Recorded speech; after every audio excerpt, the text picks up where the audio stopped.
Mong linawin, base po doon sa sworn statement ko po sa Senate po, maraming tumatawag sa akin na kung ako po ba daw ay may direktang transaction ko at saka kay speaker. Gusto ko pong linawin sa kanila na wala po akong direktang transaction. Hindi po ako nagkaroon ng anumang klaseng transaction sa kanila. Lahat lang po ng mga sinabi ko po para makumpleto po ang aking sworn statement. Kaya nabanggit po ang mga pangalan na yon dahil yun po ang madalas na sinasabi ng mga kausap ng politiko. Binabanggit nila na kailangan ibigay mo na kaagad yung obligasyon na kukuha na ni Saldico at saka ni Speaker. Ganun po lagi ang madalas nilang sinasabi. Or yung sa ibang salita, pakinggan, pinakukuha na ng taas.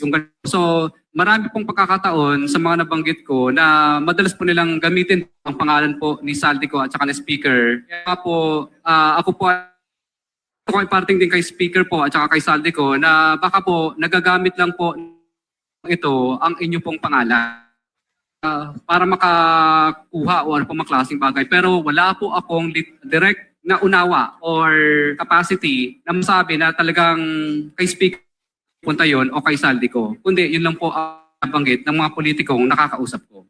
Para po kay Saldico at Speaker. Sa akin po, mas mabuti po na parting ko po kay Speaker at saka kay Saldico na wala po akong direktang transaction sa inyo. Ito po ang mga naririnig ko lang po ng mga salita mula po sa mga politiko na namumuwer sa mimilit na minamadali na po yung obligasyon dahil dadalhin daw po sa inyo ang reason. Pero transaction sa kanila, wala pong linawin base po doon sa... Ayun na. Malinaw, di ba? Yan po, under oath po siya niyan nung sinabi po niya yan. No? So, nililinaw niya na wala pong naging transaksyon. Kaya nakakapagtaka itong mga lumalapit kay Senator Ping Lacson na sinasabing meron daw naging transaksyon si Martin Romualdez dito. Bumili daw po di umano ng bahay. Ito si former Speaker Martin Romualdez sa Makati. At ang ginamit niyang taong bumili, itong mga diskaya, di ba? Grabe naman nun. Di ba, kung kontratista lang, ang dami-dami niyang pwedeng kontratista na kakilala, itong si former speaker. Di ba, bakit ito pang Diskaya na sinasabi mismo ni Curly Diskaya na wala naman siyang naging transaction dito kay former Speaker Martin Romualdez. Hindi pa niya nakita, hindi niya, di ba? So, nakakagulat po yung binanggit na yun ni Senator Ping Lacson na sinasabi nga po. Ayan, meron palang statement si Attorney Ade Fajardo, no? Lawyer and spokesperson of former Speaker Ferdinand Martin Romualdez on alleged use of Diskaya as front for property purchase. Ito na, meron na. May nag-send lang sa akin. With reference to recent news reports linking former Speaker Ferdinand Martin Romualdez to the Diskayas through an alleged property purchase, no? Yung pagbili ng property, ginamit daw po ang mga Diskaya. Yan po natin ang sinabi ng kampo ni former Speaker Martin Romualdez. Representative Romualdez has no knowledge nor involvement in the purported transaction. Representative Romualdez has not met the Diskayas and has only heard of them based on what is being said in media reports. As such, the claim in the report about using the Diskayas as front in a property purchase is outright baseless. Ba't kaya ang tatapang? Kung totoong hindi po magkakilala si Diskaya sa si Martin Romualdez. Bakit ganito yung mga mga politiko sa mga gumagawa ng mga fake news, no? Grabe naman yan, para mai-link mo lang kay Martin Romualdez, ito na. Ganito na lang ginagawa mo, no? Wari ako, bumili ako ng isang hindi ko kaya property, cellphone, di ba? Sabihin ko itong iPhone na latest iPhone na 17 Pro Max ko. Ito po binili ni no, ako lang ang bumili pero binili ko po to, pinabili po sa akin to ni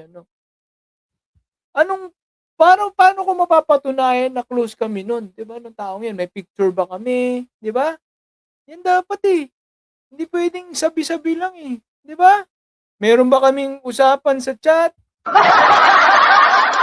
ba?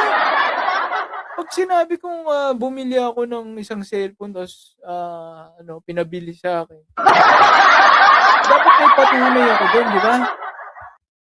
Nakakapagtaka eh. Ano? And as the Senate Blue Ribbon resumes its probe on January 19, it is important to place on record what was clearly and unequivocally stated under oath. Ito nga po yun. No? Under oath kasi si Curly Discaya nung sinabi po niya. Itong mga to. In his testimony before the House of Representatives in September 2025, Mr. Curly Discaya categorically declared, gusto ko lang pong linawin na wala po akong direktang transaksyon, hindi po ako nagkaroon ng anumang klaseng transaksyon kay Speaker Martin Romualdez. Diba? Malinaw po yun eh. Let us, Mr. Discaya further explained that the speaker's name was merely being used or name dropped by others without any personal knowledge. Ayan, meeting or transaction on his part. Kaya hindi niya nakikita, diba? Talagang nini-name drop lang siya ng mga katransaksyon ni Curly Discaya. So, noise does not convict, neither does it indict or indict even who may be perceived as the most guilty in the flood control project saga. Only evidence does, di ba? Ebidensya lang po talaga ang magpapakonvict. Ang magkakaroon ng kaso, ebidensya lang po, no? Hindi po pwedeng salita-salita lang na yan, di ba? Itong mga under oath na statement, di ba? Ayan, pwede pa mabigyan ng bigat yan. Pero, eventually, di ba, it all boils down sa evidences, di ba? Sa mga makikitang ebidensya. Hindi po pwedeng puro salita lang. Ayan, sabi po ni Representative Martin Romualdez daw, Representative Martin Romualdez respects institutional processes and is confident that any fair and evidence-based inquiry will ultimately prove him right. Diba? Kasi guys, kung wala ka naman pong tinatago diba? Pwede mo naman talagang sagutin lahat, diba? Tulad yan, sige, pakita mo nga sa akin, inutusan kita na bumili ng cellphone. Diba? Meron daw lumalapit po kasi kay Senator Ping Lacson. Bakit ganun? May lumalapit pa sa kanya. Ba't hindi na lang si Curly Discaya mismo magsabi? Paano ka bibili ng property? Gagamitin mo ang isang taong hindi naman pala kayo magkakilala. Talagang Orly Gutesa lang yan, ha? Parang baka eat and run lang yan, ha? Yung kumain tapos hindi nagbayad, umalis na. Hindi pa niya niligpit yung mga pinagkainan niya dun sa sa Senate, di ba? Yan po ang nakakalungkot po sa atin, no? Garapalan na ang pagpe-fake news, di ba? Kung hindi po talaga totoo na magkakilala si Curly Discaya sa si Martin Romualdez, garapalang fake news po to. Kahit sino pwede pala gawa ng fake news tapos makukulong, di ba? Basta malalaking tao, kaya kang gawin ng fake news.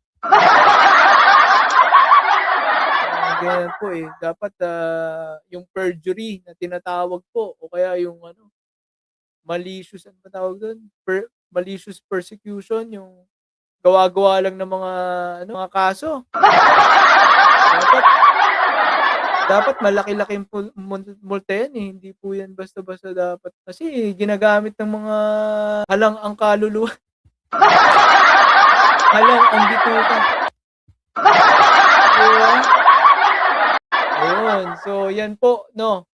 Malinaw na malinaw dun sa oath ni, yung under oath na sinabi po ni Curly Discaya, never po sila nag-transact ni Speaker Martin Romualdez at yun din po ang nililinaw ni former Speaker Martin Romualdez ayon sa kanyang abogado, never niya daw po nakita yan, no? Hindi magpakita po kayo ng picture na magkasama sila, di ba? Kasi yung si Ramil Madriaga nga na ayaw niyo paniwalaan na magkakilala sila ni Sara Duterte, eh, ang dami ng nilabas na picture, eh. Eh, etong si Curly Discaya saka si Martin Romualdez sinasabi niyong magkakilala, ni isang picture walang maipakita.